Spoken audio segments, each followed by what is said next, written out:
છોડતું એ ખસમ દે ઘર નહીં છડ દે, એનો ખસમ જે માલિક છે એનું એ ઘર કદી છોડતું. અને ભૂલ્યા તે કેટલા ધણી બદલ્યા, તે કેટલા અહીં શીરો મળે છે બદલો ધણી ચાલો એમ કે, અહીં લાડવા મળે છે તો બાંધો કંઠી તમારી એમ કે, અહીં ફલાણું થાય છે તો કે બાંધો. ત્યારે તું તો દર 6 મહિને 2 મહિને 4 મહિને તારો ધણી બદલી નાખે છે. બાજી લે ગયે કુત્તે, પેલો બુલ્લે શાહ કહે છે અરે તારા કરતા તો આ કૂતરા બાજી જીતી ગયા, કે એને ગમે એવા દુઃખ પડ્યા પણ એને કદી પોતાનો ધણી બદલ્યો. અને તું તો જ્યારે જુઓ ત્યારે ધણી બદલ્યા જ કરે છે.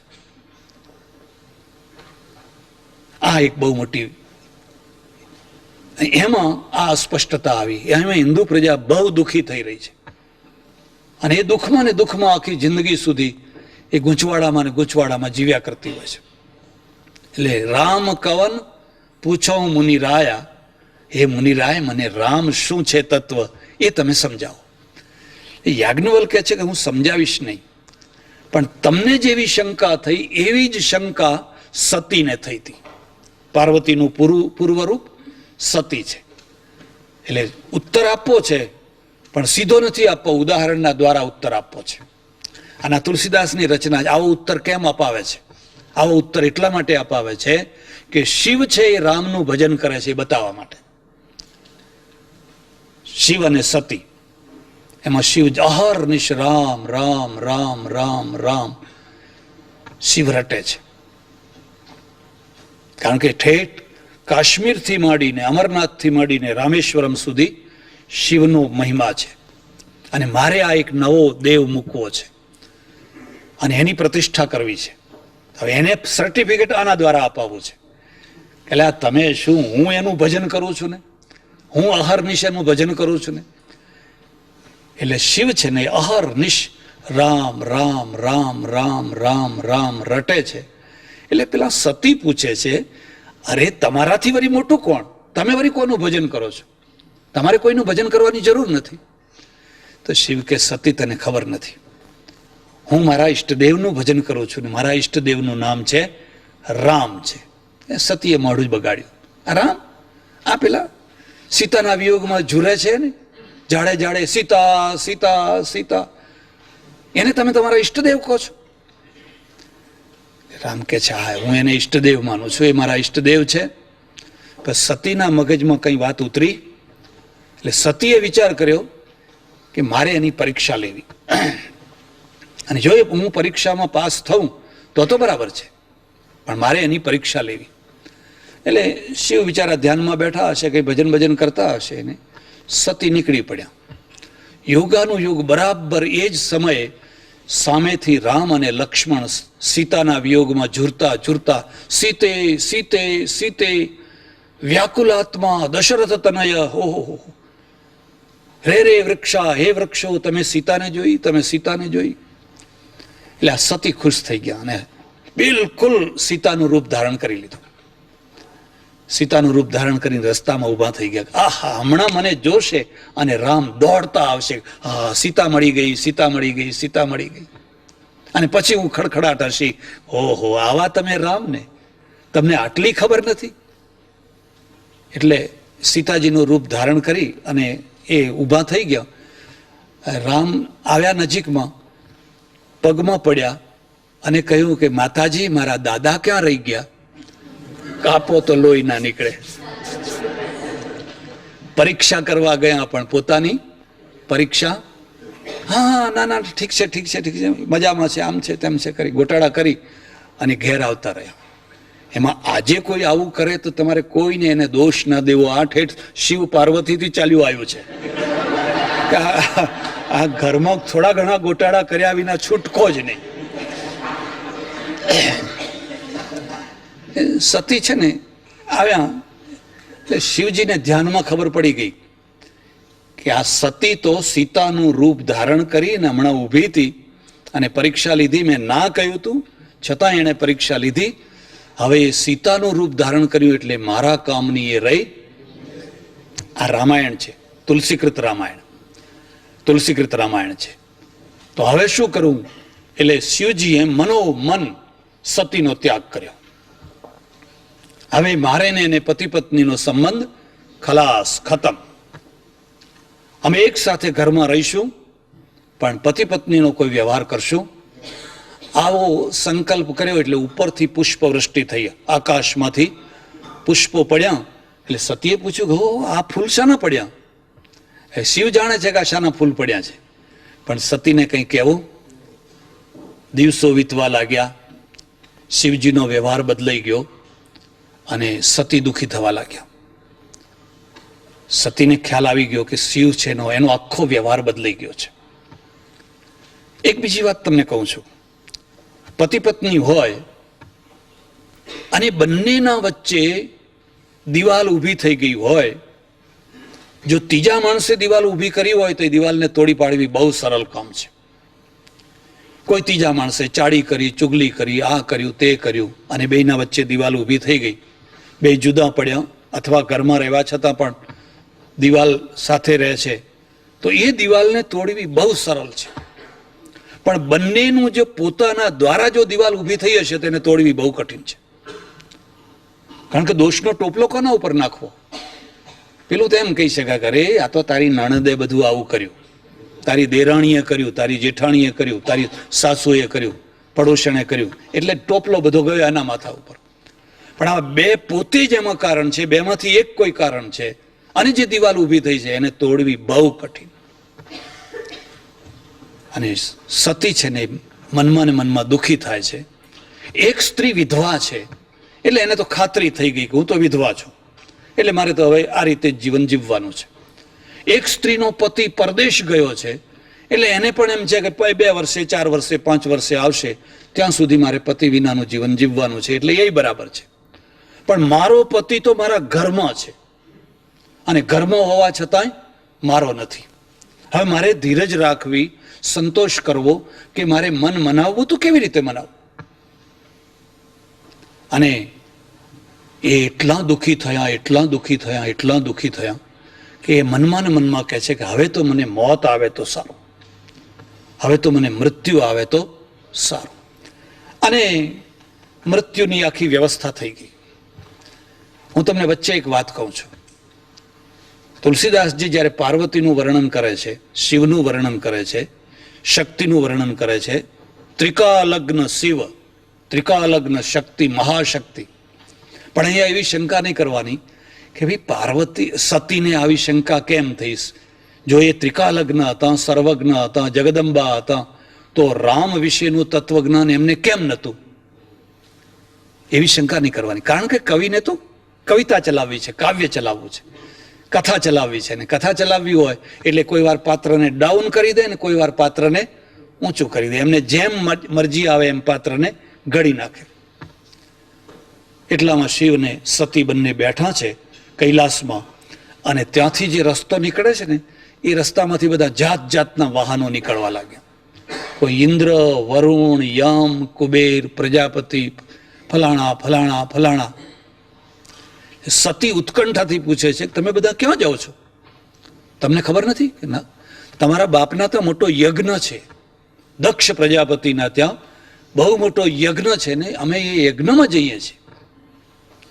એટલે સતી વિચાર કરે છે કે આ લોકોને આમંત્રણ મોકલ્યું ને મને આમંત્રણ ના મોકલ્યું, પણ જરૂર મોકલ્યું હશે. એક બીજી વાત યાદ રાખજો, સ્ત્રીના 2 અવલંબન, 2 સ્થાન, સાસરું અને પિયર. એમાં ઇંગ્લેન્ડમાં તો પિયર હોય જ નહીં, હે? અહીંયા તો પિયર હોય જ નહીં. જો સાસરામાંથી પગ ઉપડ્યો તો સીધો હોટલમાં. બીજે તો ક્યાં જાય? જાત ક્યાં જાય? ભારતમાં તો શું છે, મારા ભાઈ છે, ખબર છે, ભીમ જેવા ભાઈ છે. હું કોઈ રસ્તે રખડતી કોઈ એવી નથી. એને એના પિયરનું કેટલું ગૌરવ છે ને કેટલું પીઠ બળ છે. એટલે તો હમણાં પેલી બળે ગઈ, ભાઈ બીજ આવશે કે ભાઈ બહેનના પણ સંબંધ છે. એમાં પણ સ્ત્રી જો દુઃખી હોય તો એને પિયર બહુ યાદ આવે, સુખી હોય તો ઓછું યાદ આવે, પણ દુઃખી હોય તો એને બહુ યાદ આવે. હવે આ સતી તો દુઃખી છે, મારે કરવું શું, મારે જવું ક્યાં? એ શિવ પાસે આવી. આપણી કોઈ કંકોત્રી આવી છે, કોઈ ટપાલ આવી છે કે ના? હમણાં કે ટપાલવાળા બધા અવ્યવસ્થિત થઈ ગયા છે, બાકી મારા બાપુ મને કંકોત્રી લખ્યા વિના રે નહીં, જરૂર લખે. મારે જવું છે. શિવે કહ્યું ના જવાય. જો આમંત્રણ હોય તો જવું, પણ જો આમંત્રણ ન હોય તો સગા બાપના ત્યાં પણ જવું. એમાં ભૂલથી આમંત્રણ રહી ગયું હોય તો વાત જુદી છે, પણ જાણી કરીને કોઈને ટાળવામાં આવ્યા હોય, કોઈને છોડવામાં આવ્યા હોય તો સગા બાપના ત્યાં પણ જવું. આ નીતિશાસ્ત્ર છે. હવે સ્ત્રી સતી છે, ના ના મારે તો જવું જ છે, મારે તો જવું જ છે, મારે તો જવું જ છે. શિવ હાર્યા, થાક્યા, થોડાક ગણો કયા ભેગા કર્યા અને કહ્યું જાઓ તમે આને લઈ જાઓ. રામાયણ પાસેથી આ બીજી વાત શીખજો. શિવ છે એ સતીની પાસે હાર્યા છે અને રામ સીતાજીની પાસે હાર્યા છે. હાર્યા છે કે નથી હાર્યા? પેલો મૃગ લાવી આપો, પેલા મૃગનું ચામડું લાવી આપો, પેલો મગ સોનાનો મૃગ. રામે કહ્યું રહેવા દે, એ લેવા જેવો નથી. ના ના લાવી જ આપો, લાવી જ આપો. અને રડવા બેઠા. રામે કહ્યું હવે તું માનતી નથી તો તને ખબર નથી, હું ચાલ હું જઉં છું. બેમાં ફરક શું છે? કોઈ ખોટું ના લગાડશો. સીતાને મૃગ દેખાય છે, સોનાનો મૃગ, અને મૃગના પાછળનો રાવણ નથી દેખાતો. અને રામને મૃગે દેખાય છે અને મૃગના પાછળ સંતાયેલો રાવણ પણ દેખાય છે. માત્ર મૃગ સુધી જ જેની દૃષ્ટિ હોય અને રાવણ સુધી જેની દૃષ્ટિ ન હોય, એ બેમાં આટલો ફરક છે. પેલાને રાવણે દેખાય છે, એને ભયસ્થાન દેખાય છે. જો સીતાએ કહ્યું હોત કે ભલે ત્યારે તમારી ઈચ્છા હોય તો મારે કંઈ આ ચામડું નથી જોઈતું, તો આખું રામાયણ કોઈ થાત જ નહીં. પણ હઠે ભરાય અને રામ હાર્યા. હવે જો રામ હાર્યા હોય ને શિવ હાર્યા હોય તો તમે કઈ વાડીના મૂળા હતા? તો તમે એમ કહો કે અમારું બધું ઘરમાં 100% ચાલે છે. હવે આ બે સમર્થમાં સમર્થ હતા અને છતાં જાણતા હતા કે આ પાછળ રાવણ સંતાયેલો છે, જવા જેવું નથી. શિવે કહ્યું સતી રહેવા દે, જવા જેવું નથી. ના કે મારે જવું જ છે, મારે જવું જ છે. થાક્યા, લે ત્યારે જા. આવે ગયા. મોટો વિશાળ યજ્ઞ મંડપ, અને વિશાળ યજ્ઞ મંડપની અંદર બ્રહ્માનું આસન, યમનું, વરુણનું, કુબેરનું, ફલાણાનું ફલાણાનું ફલાણાનું બધાનું આસન. શિવનું કોઈ આસન જ નહીં, કારણ કે એમને આમંત્રણ જ નહોતું આપ્યું, એમને બોલાવ્યા જ નહોતા. એટલે કેમ નહોતા બોલાવ્યા? શું કારણ હતું પોતાના સગા જમાઈને નહોતા બોલાવ્યા? આ તો હું તમને ખાનગીમાં કહું છું. કદી પણ જો તમને તમારું વ્યક્તિત્વ વાલું હોય, તમને તમારું સ્વમાન વાલું હોય, તો પૈસાદાર સસરાના ગરીબ જમાઈ કદી ના થશો. અને જો પૈસાદાર સસરાના ગરીબ જમાઈ થયા તો જેમ શિવને આમંત્રણ નતું મોકલ્યું એમ તમને નહીં મોકલે. આપણા ઘરનો પટાવાળો ને બે હરખું એમ કે એમાં એનું શું? એમ કે ઠીક હવે એને શું બોલાવાતા હતા? એ તો આયા હોય તો જરા 2 ગ્લાસ પાણી લાવજો, આ પેલા જોડા જરા આમ મૂકી દેજો. એટલે પેલા હા મૂકી દેવાના. શિવ ગરીબ છે, શિવની પાસે મહેલ નથી, ઐશ્વર્ય નથી, વૈરાગ્યનો દેવ છે, સ્મશાનમાં રહે છે. અને પેલા દક્ષને માથે પડ્યા, કારણ કે આ સતીએ હઠ કરેલી મારે આને જ વરવું છે. બાકી દક્ષને પસંદ હતું. દક્ષ તો ઈચ્છતા હતા કોઈ બીજા એને પરણાવીએ, પણ આ તો માથે પડ્યા. હવે દક્ષને છે જો એ શિવને હું અહીં બોલાવું તો એ ભૂડા રૂપો ભસમ લગાવેલી હોય ને નાગ ને આ ને તે ને, હવે તો આપણી ઉલટી આપણી આબરૂ લે. એટલે જેટલા દૂર રહે એટલા. પૈસાદાર માણસોના સગા જો ગરીબ હોય અને ગરીબ સગા જો એના ત્યાં આવે તો એને બહુ સંકોચ થાય. કરે રે આ મારો ભાઈ છે એમ કહેતા એને સંકોચ થાય, આ મારી બેન છે એમ કહેતા એને સંકોચ થાય. અરે તમારી બેન આવી એટલે ઈચ્છે કંઈ બહારથી દરવાજેથી જ વિદાય થઈ જાય તો. અને હું તમને ખાસ વાત કહું છું કે જો તમારો દરિદ્રતાનો પીરિયડ ચાલતો હોય અને તમારા સગાવાલા પૈસાદાર હોય, કદી એમના આંગણે વગર જોતો પગ ના મૂકશો. તમે આપવા ગયા હશો તો એ એમ સમજશે કંઈક લેવા જ આવ્યા છે. તમે આપવા ગયા હશો તો પણ. હા, તમારો પીરિયડ જ્યારે સુધરે, તમારી સ્થિતિ જ્યારે સુધરે, પછી તમારે જવું હોય તો જજો, નહીં તો તમે આ સ્થિતિમાં કદી ન જશો. શિવનું કોઈ સ્થાન જ નહીં. અને કોઈએ સતીને આવકાર ના આપ્યો. દક્ષે જોયું કે મારી દીકરી આવી છે, મોઢું ફેરવી લીધું. દક્ષ ત્રાસ કાહુ ન સન્માના. તુલસીદાસ કહે છે કે બધા ઘરના બીજા માણસો હતા, પણ એ બધાને બીક લાગી કે જો આને સન્માન આપશું તો દક્ષ નારાજ થશે. એટલે કોઈએ એને આવકાર ના આપ્યો. ખાલી એની જે માં હતી એ માએ કહ્યું બેટા તું આવી, સારું લે, આવી તું સારું કર્યું. અને પેલી સતીને થયું કે ઓહો, શિવ જે કહેતા હતા એ સાચું કહેતા હતા. પણ ત્યારે એ વખતે સમજ્યા હોત તો, હવે સાચું કહેતા હતા, હવે સાચું કહેતા હતા, એ વખતે કેમ? અને એક ક્ષણમાં એને પોતાના પતિનું અપમાન. આ બીજી વાત યાદ રાખજો, સ્ત્રી ભલે ઓછી અક્કલની હોય, ઇમોશનલ હોય, લાગણીશીલ હોય, બધું બનવા જોગ છે, પણ જો એ વફાદાર હોય, જો એ તમારા માટે અનન્ય પ્રેમ રાખનારી હોય તો એ બધું સહન કરશે. પણ પતિનું અપમાન એ કદી સહન કરી શકશે? એ પોતાના પતિનું અપમાન નહીં સહન કરી શકે.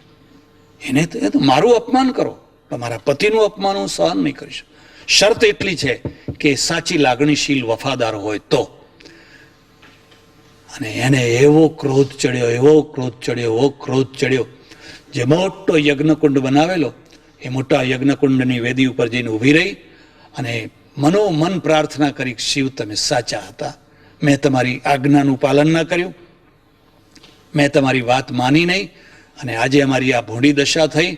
હવે હું અત્યારે આ યજ્ઞકુંડમાં મારો પ્રાણ આપું છું, પણ મરતા મરતા માગું છું કે આવતા જન્મે ફરીથી પાછા તમે જ મારા પતિ થાવ, મારે આવતા જન્મે પણ પતિ બદલવો. અમે એકવાર યાત્રા કરવા ગયેલા, 50-55 માણસો બધા ભેગા, બધે ફરતા ફરતા ફરતા બધી ઘણી જગ્યાએ ફર્યા. બધું ઘણું કહું, સમજાવું.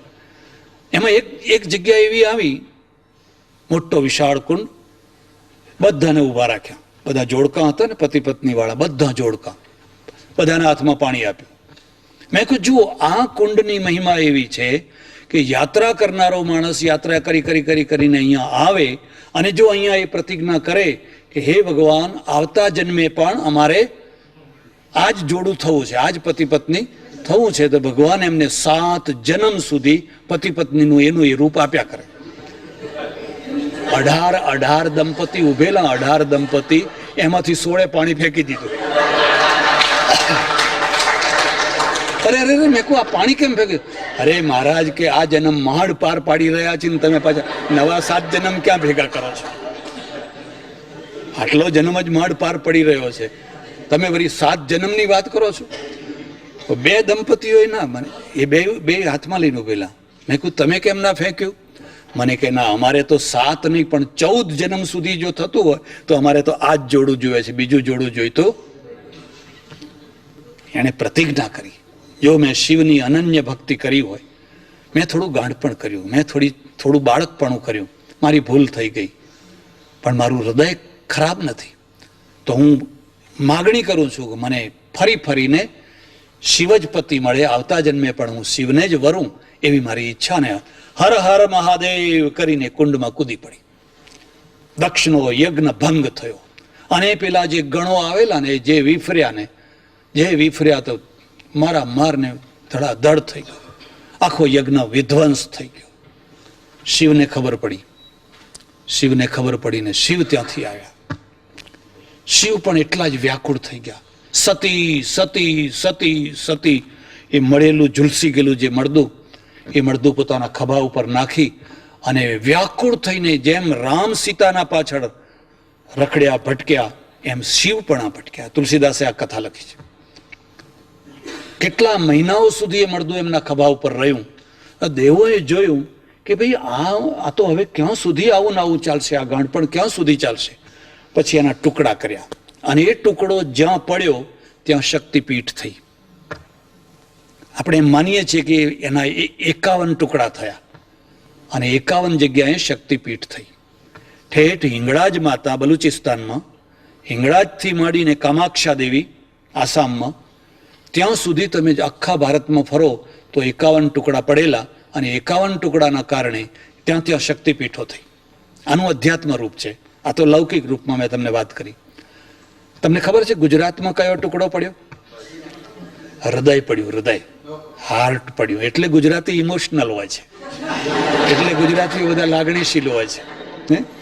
ગુજરાતીઓ ભોળા એટલા માટે હોય છે કારણ કે પેલું હૃદય, શક્તિનું હૃદય પડ્યું. હું આવું ને જરાક લોકોને ચાવી ચડાવું, પટેલ બેહો પાટલા ઉપર, કે હા મહારાજ કે. અને અમે તો પહેલા પટેલોને જ ખોળીએ, કારણ કે પટેલો બે સામસામાં આવી જાય ને પછી પાટલા ઉપર બેસવા માટે ખેતર વેચી નાખે, ખેતર વેચી નાખે, ઘર વેચી નાખે, પણ એને તો નહીં જ બેસવા દો. એમાં પોતાને બેસવાનો ઉત્સાહ નથી હો, પોતે બેસે કે ના બેસે, પણ એને તો નહીં જ બેસવા દો. અને અમારે ચડોતરમાં તો એક બીજી ખાસિયત છે. અમારે ચડોતરમાં જે સામો પક્ષ હોય ને, એ સામા પક્ષને ઉતારી પાડવા માટે નારી જાતિમાં બોલે એને. એ શું બેસતી હતી એમ કે, એને સ્ત્રીમાં બોલે, એ શું બેસતી હતી કે હું મરી ગયો છું એમ કે. પ્રજા ઇમોશનલ છે, લાગણી પ્રધાન છે. એટલે લાગણી પ્રધાન હોવાના કારણે જે વૈષ્ણવ ધર્મ, જે રાજભોગ, બાળભોગ, ફલાણા, મનોરથ, ફલાણા, એ બધું જે ગુજરાતમાં ચાલ્યું એ બીજે ના ચાલી શક્યું. એ ગુજરાતમાં વધારે ચાલ્યું. અને દયાનંદ સરસ્વતીનું ગુજરાતમાં ના ચાલ્યું, એનું હરિયાણામાં ચાલ્યું, પંજાબમાં ચાલ્યું, દિલ્હી તરફ ચાલ્યું, અહીંયા ના ચાલી શક્યું. એટલે સજ્જનો, આ રીતે ઉત્થાનિકા કરી.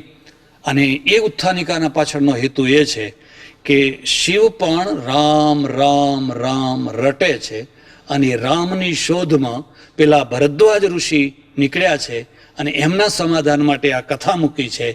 એના પાછળનો હેતુ એ છે કે વાલ્મીકી રામાયણ કોઈ દિવ્ય પુરુષ, કોઈ ઉત્તમ પુરુષ, કોઈ ગુણવાન પુરુષ, કોઈ પરાક્રમી પુરુષની શોધમાં નીકળ્યા છે ને એના માધ્યમથી રામાયણ રચવું છે. જ્યારે અહીંયા સર્વોચ્ચ પરિપૂર્ણ બ્રહ્મ છે, એ બ્રહ્મની શોધમાં નીકળ્યા છે અને એને મધ્યમાં રાખીને રામાયણ રચવું છે.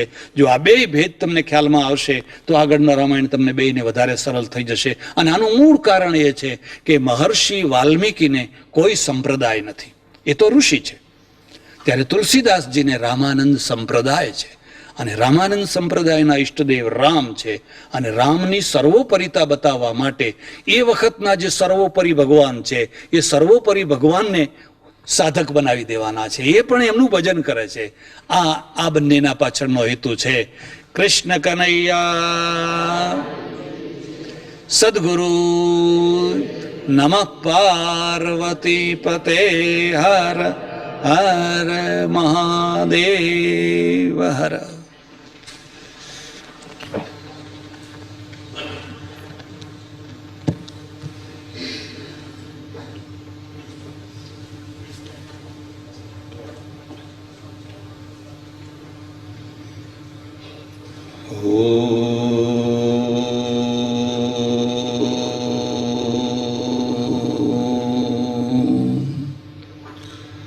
નમઃ શાંતાય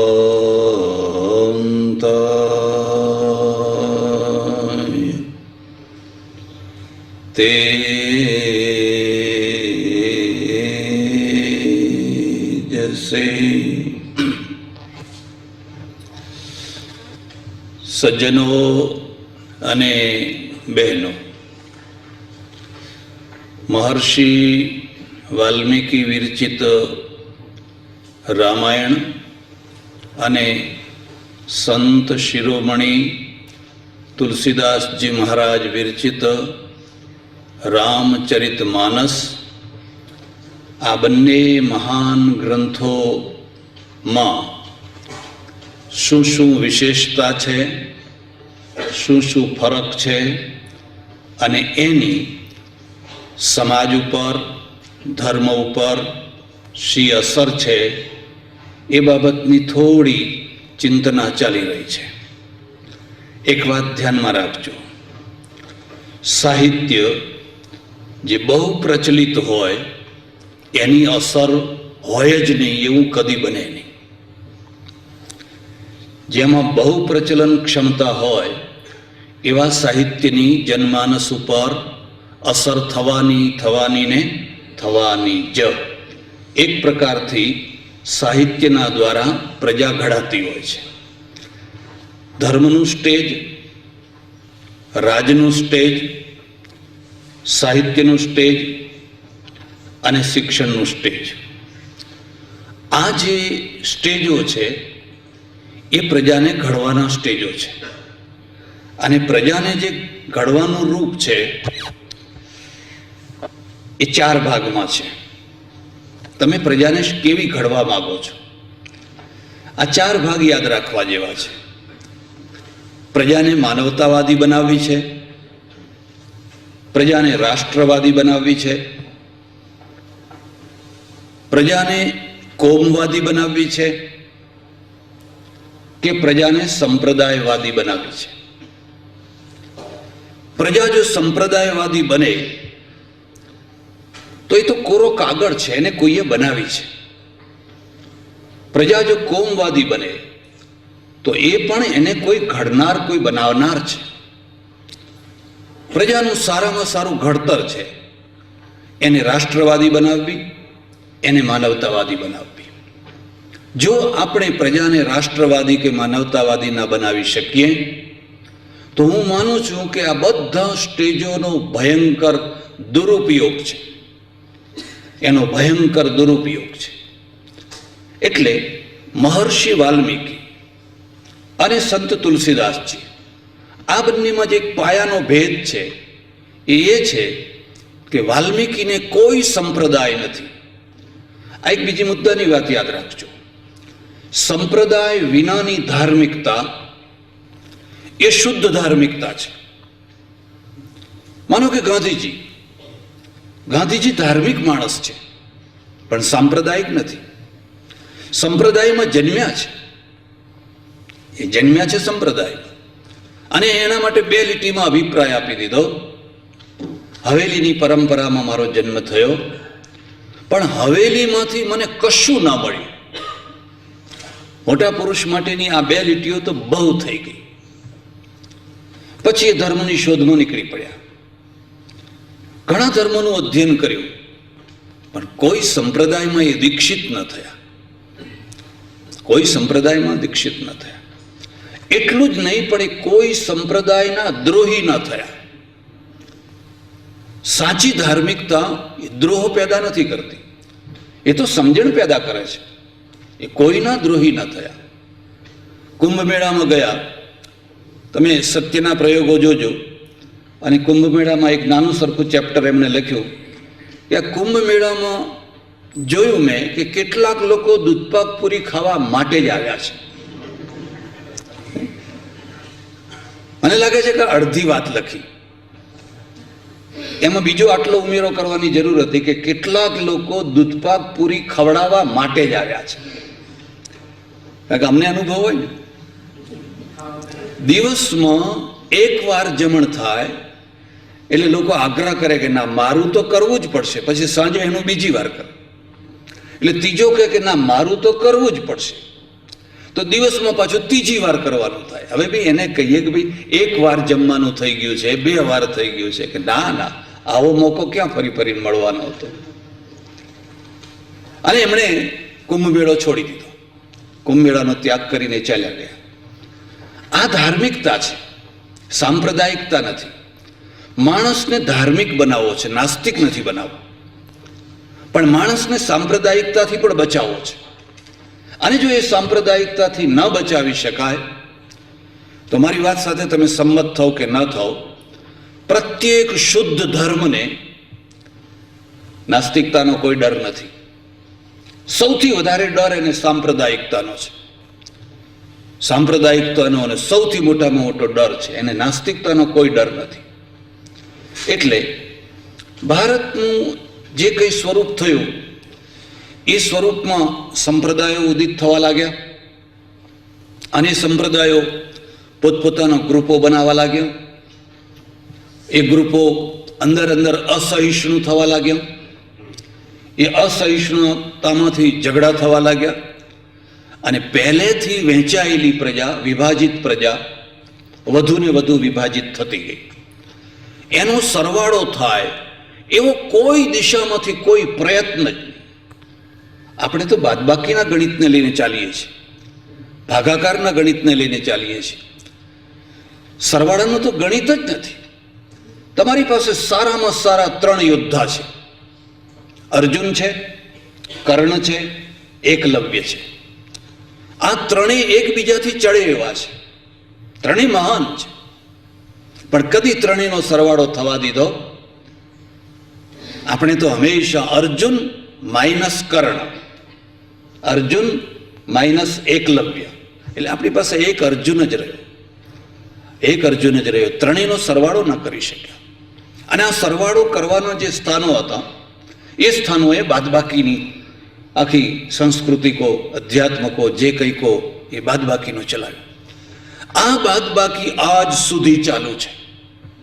અને જ્યાં સુધી એ ચાલુ રહેશે ત્યાં સુધી દુનિયાની આ સારામાં સારી બુદ્ધિશાળી પ્રજા, પૈસાદાર પ્રજા, ડાહી પ્રજા, સમજુ પ્રજા હળધૂત થતી રહેશે, માર ખાતી રહેશે. ત્યાં સુધી એનો અવાજ બરાબર દુનિયાના આગળ રાખી શકશે નહીં. એટલે અત્યારે સૌથી વધુમાં વધુ જો કોઈ જરૂર હોય તો પ્રજાના આગળ સરવાળાનું ગણિત મૂકવાની જરૂર છે, બાદબાકીનું નહીં, ભાગાકારનું નહીં.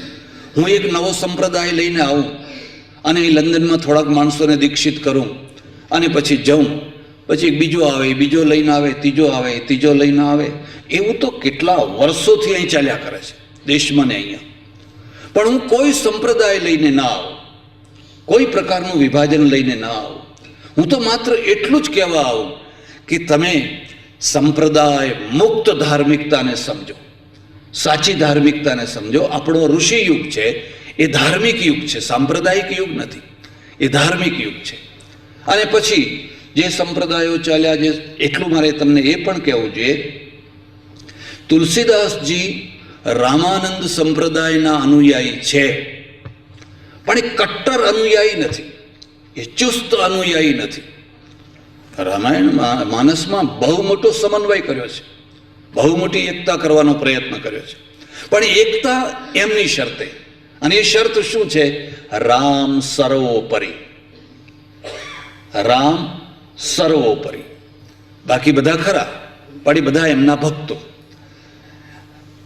આ સંપ્રદાયો કેવી રીતે શું કરતા હોય છે એની એક વાત તમને કહું. 3 સાધુઓ, ત્રણેય જુદા જુદા સંપ્રદાયના, ભાગ્યે જ ભેગા મળી શકે, પણ ત્રણેય ભેગા થઈ ગયા અને સાથે યાત્રા કરવા લાગ્યા.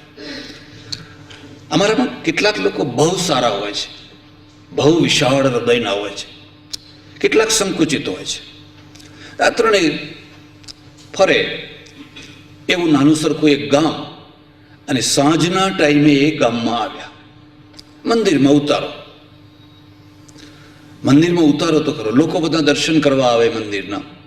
દર્શન કરીને સૌ વિદાય થયો. હવે આ ત્રણેય ભૂખ્યા, આ ત્રણેય ભૂખ્યા.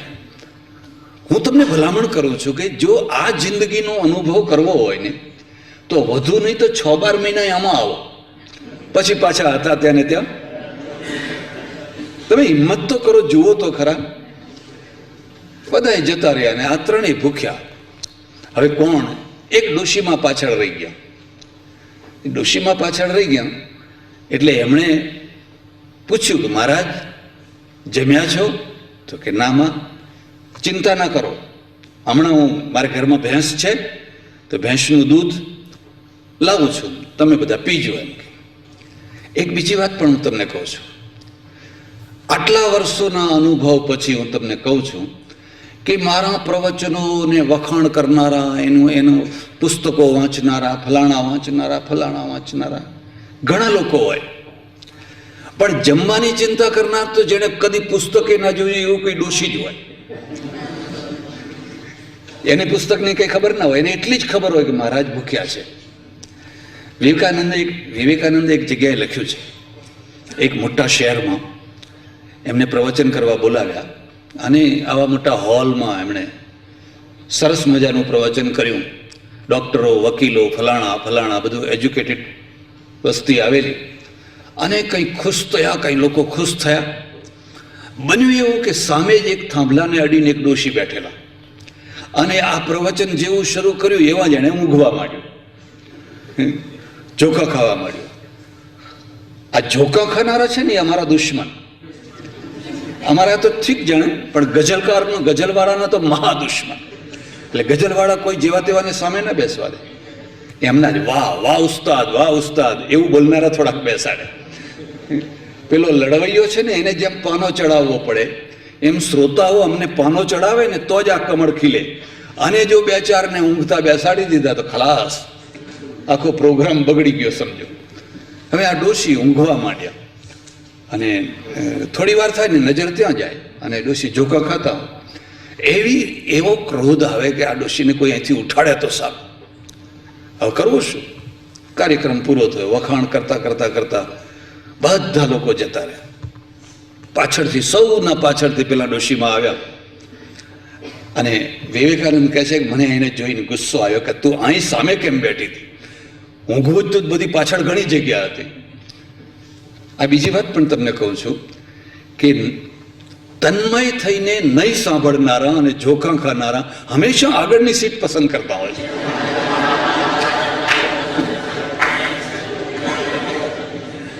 તો એના ઉપર ગુસ્સો આવ્યો, પણ હવે શું કરવું? બરાબર છે. હવે એ ડોશી નજીક આવીને કહે છે કે મહારાજ જમ્યા છો, ભૂખ્યા છો? અને વિવેકાનંદ કહે છે કે આ બધા ડોક્ટરો, આ વકીલો, આ ફલાણા બધા ગયા, પણ કોઈએ મને આવું તો પૂછ્યું જ નહોતું. અને હું ખરેખર ભૂખ્યો હતો. ખરેખર મારે જમવાની જરૂર હતી. જે જાગતા હતા એ ઊંઘતા હતા, અને જે ઊંઘતી હતી જે જાગતા હતા એને મારા પ્રોબ્લેમની ખબર નથી, અને જે ઊંઘતી હતી એને મારા પ્રોબ્લેમની ખબર હતી. એટલે અમારું આખું જે જરૂરિયાતો છે ને એ તો આ બિચારા ભોળા માણસો જ કરતા હોય છે. પેલા ડાયા માણસો તો કંઈક ના મહારાજ કેવું પડે હો, પણ કેવું પડેથી કંઈ પેટ ભરાવાનું હતું. એટલે પેલા ડોશીમાં છે ને ઘેર ગયા પટેલ, ઘરમાં ભેંસ, મન મોકળું, મન ઉદાર, મન વિશાળ, આવડો મોટો કટોરો મગમગતા દૂધનો, કેસર, ઇલાયચી બધું જે કંઈ ઘરમાં હતું. એકાદ છોકરો કંઈ ફોરેનમાં રહેતો હશે એટલે કેસર ને બધું લાવતો હશે બધું. અને કેટલો એને ભાવ! ઓહો, મારું દૂધ સંતોના મોઢામાં જાય, કેટલો ઉમળકો! લાવીને મૂકીને કહે કે તમે પીજો શાંતિથી, હું સવારે દર્શન કરવા આવીશ ને ત્યારે આ કટોરો લઈ જઈશ, તમે શાંતિથી આ પીજો. હવે કટોરો આવ્યા પછી ત્રણેયના મનમાં એક સાથે એક જ પ્રકારના ભાવ થયા કે આખો કટોરો મને મળે તો. હવે આ બધા ભાગ પડાવશે પેલા બે, એના કરતા આખો કટોરો છે એ જો મને મળી જાય તો. એટલે રાહ જોવા બેઠા. કંઈ કરતા બોલે છે કે મારું આજ પેટ દુખે છે, કંઈ કરતા બોલે છે કે મને આજ ઈચ્છા નથી, પણ ત્રણેયમાંથી એવું એકે બોલ્યો. 9 વાગી ગયા એટલે બધાએ પોતાનું પોત પ્રકાશ્યું કે તો એમ કરો, હવે આપણે આ કટોરાને ઊંચે પેલા ગોખલામાં મૂકી દો અને આપણે ત્રણેય સૂઈ જઈએ. પછી રાત્રે જેને સારામાં સારું સ્વપ્ન આવે એ આ કટોરો પી જાય. એગ્રી થયા, બરાબર, સૂઈ જાઓ. અને ત્રણેય સૂઈ ગયા.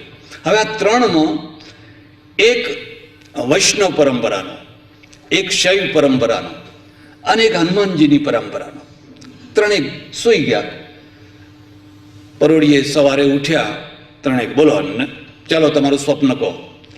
એટલે શિવજી વાળો કહે છે કે શું વાત કરું, ઓહો, રાતના 12 વાગ્યા હશે અને ભગવાન સાક્ષાત શિવ ડમરું ને ત્રિશૂળ ને લઈને આવ્યા અને મને કે અરે મારા ભક્ત, આજ સુધી તારા જેવી દુનિયામાં કોઈએ ભક્તિ કરી, માટે ચાલ હું તને અત્યારે કૈલાસ બતાવવા લઈ જાઉં. તો ભાઈ મને તો પોઠિયા ઉપર બેસાડીને સદેહે કૈલાસ લઈ ગયા અને કંઈ કૈલાસનું બધું વર્ણન કર્યું. એટલે પેલા બીજાએ કહ્યું ભાઈ તને શું આવ્યું? કે અરે તારા કૈલાસમાં શું દાટ્યું છે? એમ કે ત્યાં તો બરફ છે, પથરા છે. મારા ભગવાન આવ્યા ને મને તો ગરુડ ઉપર બેસાડીને વૈકુંઠ લઈ ગયા. હવે સ્વપ્નું જ કહેવું છે ને, એમાં ક્યાં કોઈને પ્રમાણ આપવાનું હતું. જેને જેવું કહેવું હોય એવું કહી શકાય. મને તો ગરુડ ઉપર બેસાડીને, અને વૈકુંઠમાં તો કંઈ ફૂલ ને કંઈ બગીચા ને કંઈ રળિયામણું ને કંઈ નદીઓ ને કંઈ ફુવારા ને બધું વૈકુંઠનું વર્ણન કર્યું.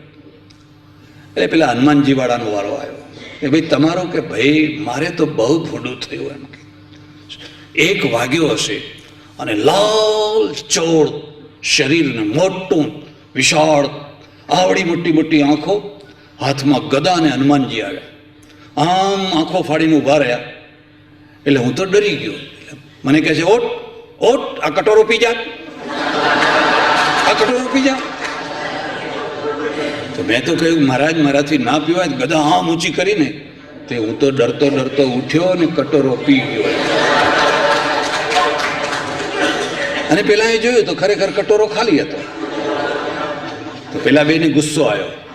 અલ્યા પણ તારે અમને જગાડવા હતા ને કે મેં તમારી પથારીમાં હાથ ફેરવ્યો તો તું કૈલાસ ગયેલો ને તું વૈકુંઠ ગયેલો. બેયની પથારી ખાલી, આ બેયની પથારી ખાલી. તો હું કરું શું? હું એકલો હતો. આ અમારા સંપ્રદાયોનું સ્વરૂપ છે. દરેકને દૂધનો કટોરો પીવો છે. દરેકને દૂધનો કટોરો પાવો નથી, પીવો છે. અને પછી એ પીવા માટે જે ઉપાયો કામમાં આવતા હોય એ બધા કામમાં લગાવવા છે. એટલે તુલસીદાસજી મહારાજ છે. એ તુલસીદાસજી મહારાજ એક સંપ્રદાયની પરંપરામાં હોવા છતાં પણ તમે આખા રામચરિત માનસમાં જોશો તો એમણે શિવ અને વિષ્ણુનો બહુ મેળ કર્યો છે. વાલ્મીકી રામાયણમાં આ શિવ કથા નથી. આજે હમણાં હું તમારા આગળ સતી, દક્ષ, પ્રજાપતિ વગેરે એ કથાઓ નથી. સીધો રામ જન્મ લઈ લે છે. એવો કોણ પરાક્રમી, બહાદુર, સત્યવક્તા, એવો કોણ મહાપુરુષ છે? એવા પ્રશ્નના ઉત્તરમાં સીધા જ થોડા જન્મોની કથા કહી, વંશોની કથા કહીને સીધા જ રામના જન્મની વાત આવી જાય છે. પણ તુલસીદાસજી રામના જન્મ સુધી પહોંચતા પહેલા એક બહુ મોટું લાંબુ ચક્કર લગાવે છે. અને એ ચક્કર લગાવે છે શિવજીના માધ્યમથી. અને એના પાછળનો એક ખાસ હેતુ છે. હેતુ એ છે કે એક માણસ જન્મે, એ તો સામાન્ય વાત છે, જન્મે. પણ પેલો વિષ્ણુ જન્મે તો શા માટે જન્મે? પરાત્પર પરબ્રહ્મ પરમાત્મા જન્મે તો શા માટે જન્મે? અને આપણા ત્યાં પરાત્પર પરમાત્મા વિષ્ણુના જન્મ માટેનો હેતુઓ આમાં બતાવેલા છે. શ્રાપ આપ્યો. અને શ્રાપના કારણે એમને જન્મ લેવો પડ્યો. હવે શ્રાપ આપ્યો તો કેવી રીતે આપ્યો? બસ એ શ્રાપ આપવાની કથા માટે એક લાંબુ ચક્કર લગાવ્યું કે ભાઈ શ્રાપ કેમ આપ્યો, શા માટે આપ્યો, એની એક લાંબી વાત આખી ચલાવી દીધી. થોડી ચર્ચા એની કરશું એટલે તમને ખ્યાલ આવશે. પેલા જે સતી હતા ને, એ સતીનું મળદું ખભા ઉપર મૂકીને મહાદેવ ગાડાની માફક ઘૂમતા રહ્યા. હું તમને બે ભલામણો કરું છું.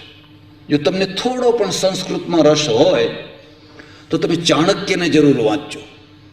હા, ચાણક્ય અને ભર્તુહરી અને ચાણક્ય, આ બેયને તમે જરૂર વાંચજો. ચાણક્યએ એક શ્લોકમાં લખ્યું છે કે અગ્નિથી તો શરીર બળે, કોઈના ઉપર તેજાબ નાખ્યો હોય તો શરીર બળે, પણ અગ્નિ વિના શરીર બળે તો કેવી રીતે બળે? તો એને પહેલો શબ્દ લખ્યો, કાંતા વિયોગ સ્વજનાપમાન ઋણસ્ય શેષ કૃપણસ્ય વૃત્તિ વિધવા ચ કન્યા મૂર્ખશ્ચ પુત્ર વિનાગ્નિના ષટ પ્રદહંતિ કાયમ. આ 6 ચીજો વગર અગ્નિએ તમારા શરીરને બાળ. પેલી અગ્નિ તો 5-10 મિનિટમાં બાળી, પણ આ તો તમને જિંદગી ભર બાળ્યા કરે. હવે 6 ચીજો મૂકી, એમાં સૌથી પહેલી ચીજ કઈ મૂકવી? એટલે સૌથી પહેલો શબ્દ લખી દીધો, કાંતા વિયોગ. પત્ની વિયોગ નથી લખ્યો. ઘણી પત્નીઓ તો મરે ને તો પેલાને શાંતિ થાય, હાસ ભગવાન હવે છૂટ્યા, હાસ. પણ પત્ની હોય ને કાંતા હોય, સંસ્કૃતમાં શબ્દની અલગ અલગ એનો શબ્દાર્થ છે. અત્યંત ગુણવાન હોય, અત્યંત પતિપરાયણ હોય. અને હું તમને એક બીજી વાત કહું છું. સ્ત્રી છે ને, એ વૈધવ્યને પાર પાડી શકે, એ વિધવા થાય ગમે એટલો સારો પતિ હોય તો રડે કૂટે ઝૂરે પણ વૈધવ્યને પાર પાડી શકે. પુરુષ વિધુરતાને પાર ના પાડી શકે. કેમ ના પાર પાડી શકે? સવારથી ઉઠે ત્યારથી પત્નીને આધીન એનું જીવન. એ દાંતણ પેલી તૈયાર કરે, બ્રશ તૈયાર કરે, નાવાનું પાણી તૈયાર કરે, ચા તૈયાર કરે. આ ભાઈને તો હુકમ જ કરવાનો હોય, ઓર્ડર જ કરવાનો હોય. એટલે એ બધું તૈયાર કરે ને, અને પછી ભાઈ રૂઆબ કરે. એને તૈયાર કરવાનું ને અમને રૂઆબ કરવાનો. લો હવે કરો, શું થાય? હવે સવારે ઉઠો તો શું, કાંઈ ઠેકાણું નહીં. અમારી બાજુમાં એક ગામ છે, ત્યાંની હાઈસ્કૂલનો કાર્યક્રમ, અને કાર્યક્રમમાં જવાનું થયું તો એક સજ્જન, કાર્યક્રમ પૂરો થયો